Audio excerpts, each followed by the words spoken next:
Iran और Israel के बीच किसी भी वक्त युद्ध शुरू हो सकता है। दोनों की तरफ से ऐसे हथियार तैनात कर दिए गए हैं जिनसे हमला करने में सिर्फ कुछ मिनट चाहिए होंगे। हालात इतने खतरनाक हैं कि ईरान और हिजबुल्लाह को रोकने के लिए अमेरिका ने अपना कैरियर बैटल ग्रुप भी तैनात कर दिया है।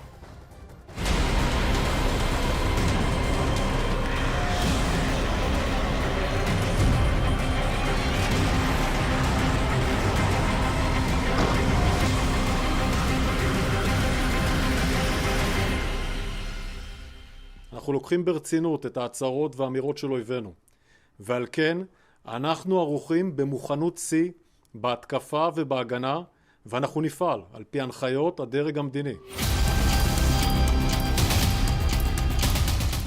इजराइल रेडी है, ईरान की तैयारी पूरी है।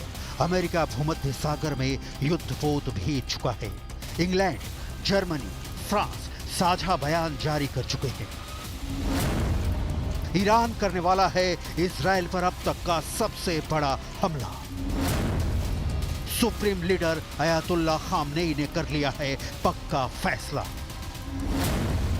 तेहरान में हमास के लीडर हानिया को मारने का बदला लेगा ईरान।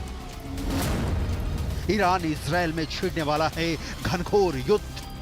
אנחנו עוקבים אחרי מה שקורה ספציפית מול איראן. עם כל היכולות שלנו, אנחנו גם לא עוקבים לבד. עוקבים עם ארצות הברית ועם שותפים נוספים. אני לא מכיר את הערכה הזו, ולא יודע להתייחס אליה באופן ספציפי, ואני עומד איתן סביב מה שאמרתי. אנחנו נעדכן את הציבור באופן मiyadi. द्वंद्व कहां तक पाला जाए, युद्ध कहां तक टाला जाए, ईरान के सर्वोच्च नेता अयातुल्ला खामनेई के दिमाग में ये बिल्कुल क्लियर हो चुका है कि इजराइल को अगर सबक नहीं सिखाया गया तो अरब वर्ल्ड में ईरान की सुपरमेसी की भावना धूल धूसरी हो जाएगी। लिहाजा जरूरी हो गया है कि इजराइल पर ईरान की फौज टूट पड़े। पश्चिमी मीडिया में इस बात की रिपोर्ट छप रही है कि ईरान इजराइल के खिलाफ हमले की तैयारी में बस कुछ घंटे और देरी कर रहा है, उसके बाद युद्ध तय है। सऊदी अरब, तुर्की, जॉर्डन और कई पश्चिमी देशों समेत कई देशों ने अपने नागरिकों से लेबनान छोड़ने की अपील की है, क्योंकि उन्हें डर है कि अगर इजराइल ने सीधे हमला किया तो देश पर भारी हमला हो सकता है। कहा जा रहा है कि ईरान ने इजराइल पर हमले के लिए मिसाइल और ड्रोन यूनिट्स को ठीक उसी तरह से तैयार किया है जैसा उसने अप्रैल के हमले से पहले किया था।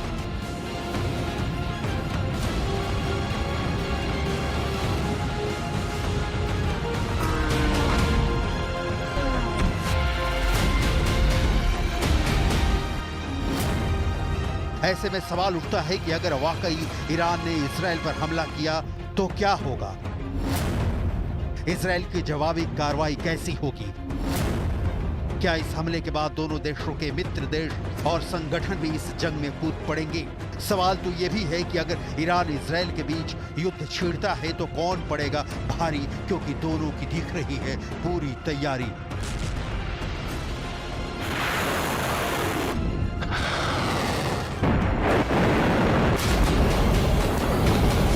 יש לנו תוכניות תקיפה רחבות מאוד ומוכנות גבוהה לביצוע. חיזבאללה מתכנן לפעול, אנחנו לא מחכים מנגד. תוקפים כל הזמן ומסירים איומים ברגע שאנחנו מגלים אותם. אנחנו במוכנות שיא למשימה הזו. ईरान और इजराइल की ताकत की डिटेल आपको आगे दिखाएंगे। अभी ईरान इजराइल वॉर हुआ तो कौन करेगा किसकी मदद, ये गूढ़ा भाग समझना बहुत जरूरी है।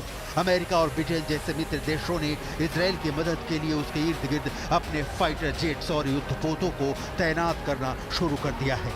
अमेरिकी रक्षा मंत्री लॉयड ऑस्टिन ने कहा है कि उनका देश इजराइल की रक्षा के लिए हर संभव कदम उठाएगा। अमेरिका ने इजराइल पर ईरान के हमलों को देखते हुए मध्य पूर्व में USS Abraham Lincoln carrier strike group को तैनात कर दिया है। इस स्ट्राइक ग्रुप में कई विध्वंसक, mine sweeper, tanker, anti submarine warfare और फ्रिगेट युद्धपोत शामिल हैं।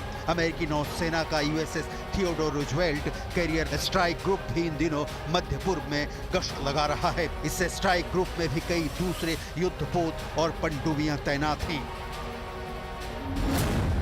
एयरक्राफ्ट कैरियर अब्राहम लिंकन खुद में चलता फिरता शहर है, जिस पर 80 से ज्यादा एयरक्राफ्ट और 3000 से ज्यादा नौसैनिक तैनात होते हैं।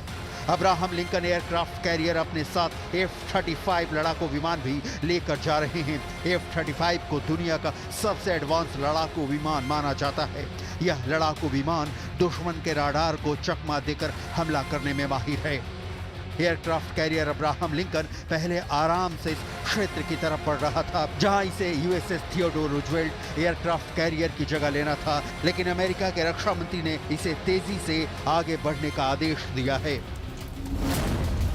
अमेरिका ने मध्य पूर्व में समुद्र के अंदर के खतरों से निपटने के लिए पनडुब्बी यूएसएस जॉर्जिया को भी तैनात किया है। यूएसएस जॉर्जिया ओहियो क्लास के बैलिस्टिक मिसाइल पनडुब्बी है। यह पनडुब्बी 40 किलोमीटर प्रति घंटे की स्पीड से चल सकती है। इसके अलावा इस पनडुब्बी पर 21 इंच के हैवी टॉर्पीडो और 154 टॉमहॉक क्रूज मिसाइलें तैनात हैं।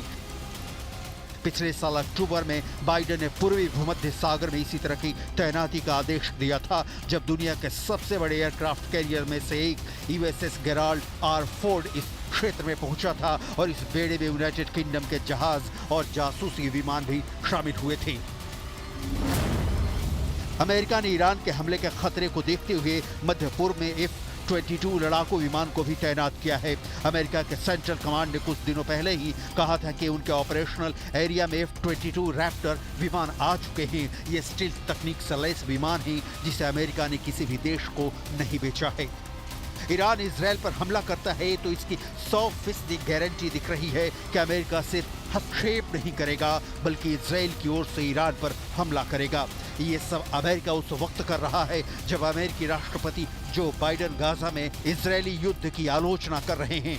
फरवरी में गाजा एनक्लेव में इजराइल के ऑपरेशन को अत्यधिक बताया और बार बार कहा कि बहुत अधिक नागरिक मारे गए थे। हालांकि इसके बाद भी इजराइल लगातार गाजा में हमले कर रहा है और अमेरिका लगातार इजराइल को हथियार सप्लाई कर रहा है।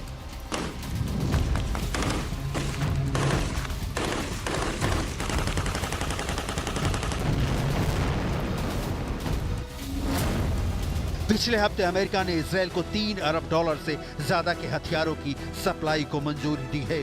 गाजा में मौतों की तादाद 40,000 के पार पहुंच गई है और हमास लड़ाकों के अंत के कसम खाकर नेतन्याहू ने जिस फौज को आक्रमण का ऑर्डर दिया है वो गाजा में कहर बरपा रही है। उनकी बंदूकें आम फिलिस्तीनी और हमास के बीच कोई फर्क नहीं कर रही। अमेरिका यहाँ डबल स्टैंडर्ड अपना रहा है। फिलिस्तीनियों की मौत पर आंसू और इजराइल को हथियार सप्लाई, बाइडेन दोनों काम साथ साथ कर रहे हैं। इसलिए कहा जा रहा है कि ईरान को निपटाने के लिए अमेरिका बहाना तलाश रहा था, जो उसे इजराइल पर ईरान हमला करता है तो मिल जाएगा। लेकिन अमेरिका अगर इजराइल के साथ खड़ा है तो ईरान के साथ रूस खड़ा हो सकता है। कहा जा रहा है कि रूस ने भारी संख्या में एयर डिफेंस सिस्टम ईरान को सप्लाई किया है। रूस के साथ आने पर ईरान के साथ चीन और उत्तर कोरिया देश भी आ सकते हैं। बेरूत में हिजबुल्ला कमांडर फुआद शुकर की हत्या और तेहरान में हमास के राजनीतिक नेता इस्माइल हानिया की हत्या के बाद मिडिल ईस्ट युद्ध एक दो तरफा युद्ध के मुहाने पर खड़ा है।